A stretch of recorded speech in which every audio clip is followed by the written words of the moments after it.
Sergi, l'actu se partage.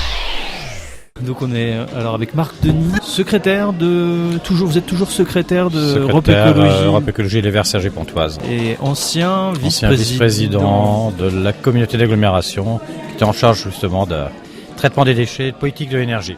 Donc alors aujourd'hui on est au Ripper Café de Vauréal, donc c'est tout à fait dans vos compétences si j'ose dire. Qu'est-ce que vous en pensez de cette initiative, en plus qui est une première française? Si je suis là, c'est que ça m'intéresse. C'est une opération d'ailleurs qu'on a relayée et on l'a d'autant plus relayée que sur le fond elle est intéressante et que deux, elle est portée par un de nos élus, membre d'Europe Écologie Les Verts. Voilà. Donc il y a à la fois une démarche politique et d'intérêt, de soutien à l'initiative de par son contenu et puis d'amitié par rapport à nos copains élus. Oui, parce que donc on vit dans une société où finalement on jette tout.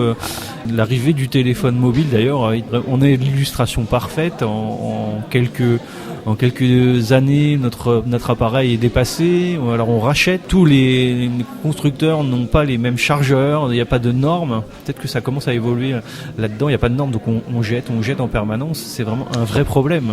Sur le chargeur, on va aller vers le chargeur universel, mais il aura fallu quand même attendre quelques années avant d'y arriver. Alors c'est vrai qu'on est dans une société de consommation où la facilité, c'est je jette, société de consommation et de production. Au prix de la croissance, il faut produire, consommer, jeter. Donc voilà, on est un peu dans un cycle un peu fou, sur lequel il faut effectivement se poser des questions. Ça a des coûts environnementaux, ça a des coûts aussi sociaux d'ailleurs pour les gens qui doivent changer, parce qu'on peut pas réparer les choses. Donc donc il y a des choses à faire, il y a à remettre au goût du jour la question de réflexe de la réparation, recréer du réseau, et puis aussi il y a aussi à réguler la façon dont on fait la conception de tous ces appareils électriques, électroniques, etc. Et ça tombe bien puisque au moment où on a ce Ripper Café aujourd'hui en France, c'est aussi le moment où le groupe EELV au Sénat dépose un projet de loi sur l'obsolescence des appareils. Mais il n'y a aucun intérêt pour les entreprises de faire des choses qui durent. Il n'y a aucun intérêt pour les grandes entreprises à faire des choses qui durent. Par contre, il peut y avoir un intérêt social, y compris parce que ça peut créer de l'emploi dans le domaine de la réparation, éventuellement d'ailleurs non délocalisable et de proximité, à recréer un tissu économique qui soit sur la réparation. Donc ce qui peut être perdu en termes économiques pour les uns peut être gagné pour les autres. Et avec un enjeu environnemental qui peut être intéressant.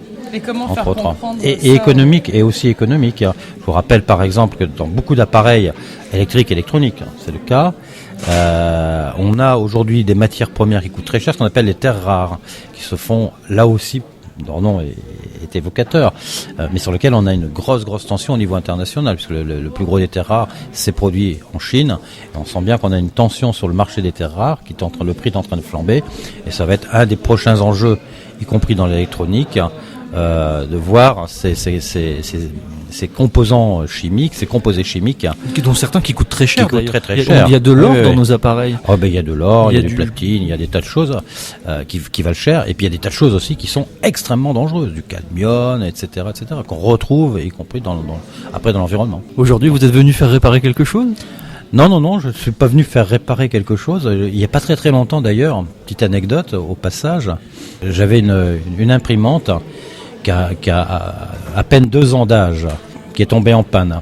Alors il y a dû avoir un coup de surtension et en fait c'est simplement le fusible qui avait lâché. Et donc quand je suis allé sur service après-vente, je ne dirais pas de quelle grande marque, on m'a dit ah oui mais vous savez tout de suite ça 50 € de prise en charge et puis on n'est pas sûr qu'on va pouvoir et puis on va téléphoner. Puis voilà. Puis après j'ai appelé le service après-vente aussi du producteur. Ah mais non mais vaut mieux la changer. Bon voilà, on allait me revendre tout de suite quelque chose. Puis je suis allé dans une petite société, une petite boîte qui fait de la réparation à Pontoise. Il a fait le diagnostic. Le diagnostic était simple, c'était les 2 fusibles en tête de circuit qui avaient cramé parce qu'il y avait effectivement une surtension. 15 € et la machine a été réparée pour pas cher et elle est repartie.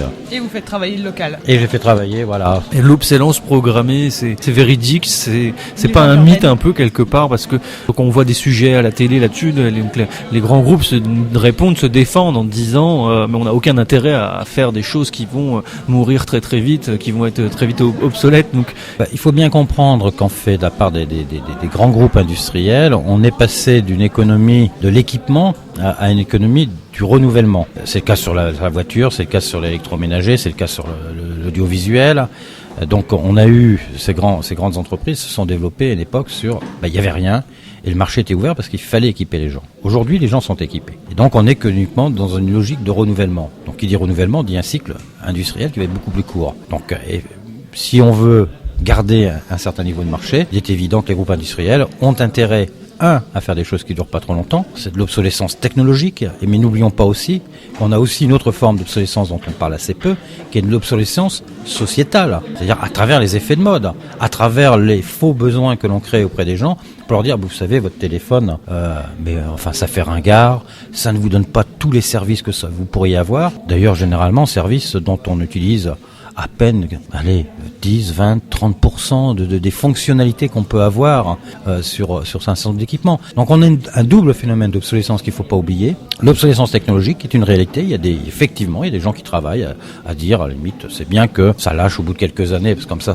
devra être renouvelé. Il y a la non-réparation ou le non-engagement, parce qu'il n'y a plus de pièces détachées. On change les modèles très, très rapidement, donc il n'y a plus de pièces détachées. C'est un aussi des enjeux du projet de loi que les écologistes déposent au Sénat, c'est de contraindre les industriels à maintenir des stocks sur une durée de vie, sur une durée assez longue de pièces détachées pour pouvoir effectivement réparer, parce qu'on des fois on ne peut plus.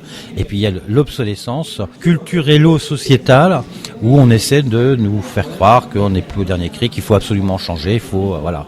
Donc le phénomène d'obsolescence, il est à multifacette. Est-ce qu'on peut encore inverser la vapeur? Est-ce que c'est pas trop tard? J'ai envie de rester quand même positif et optimiste. C'est vrai que ça sera dur. C'est vrai qu'il y a des enjeux financiers qui sont importants par derrière. C'est vrai que oui, je pense que la législation peut aider et forcer les industriels à faire que des biens restent réparables pendant plus longtemps, parce qu'on aura accès par exemple à des pièces détachées, ce que je disais tout à l'heure. Au lieu d'avoir des modèles et puis au bout de 2 ans on trouve plus les pièces détachées, et donc il n'y a pas d'autre choix de le changer. Donc forcer les industriels à maintenir des stocks de pièces détachées pour que ça puisse être réparé pendant 5-10 ans selon les types d'équipements, mais pendant une durée, voilà. Donc là c'est la capacité à pouvoir faire, et puis ensuite il y a volonté de faire, et donc là on rentre sur la deuxième champ, je décrivais, d'obsolescence culturelle, de refaire passer le message que des biens, quand ils sont en panne, ils peuvent être réparés, de réenclencher des réflexes et de retravailler sur l'éducation, sur la conscientisation des gens. Et on peut pas imposer aux sociétés tout simplement de nous faire des produits qui durent,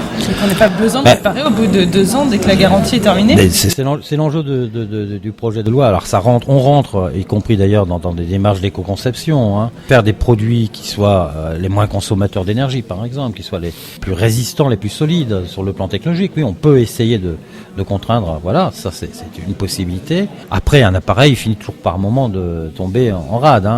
Mais il y a 10 ans, il est tombé en rade beaucoup plus tard. Donc oui, c'est vrai qu'on a une tendance. Alors c'est vrai on développe des systèmes technologiques, des appareils de plus en plus complexes, avec des fonctions de plus en plus complexes. Donc qui dit complexité technologique dit risque de défaillance aussi amplifié. Donc quand on a des systèmes technologiques complexes, le risque de défaillance là aussi augmente. Donc c'est aussi une réalité des choses. À vouloir avoir des appareils qui font papa, maman, bébé, grand-mère, grand-père, grand-oncle et arrière et cousins et arrière-grand-tante, évidemment vous avez des systèmes technologiques complexes, et donc je vous redis, c'est aussi le citoyen à travers son acte d'aller chercher des produits éventuellement un peu plus simples, d'une technologie donc plus robuste à partir de ce moment-là, de pas se laisser attraper par la mode. La mode. Eh bien, affaire à suivre. Au plaisir de vous retrouver dans un tel événement ou pour parler politique ou écologie. Merci à vous, et en tout cas bravo aux organisateurs de cette initiative. Voilà. À bientôt, merci. Merci. Serge et Vie, l'actu se partage.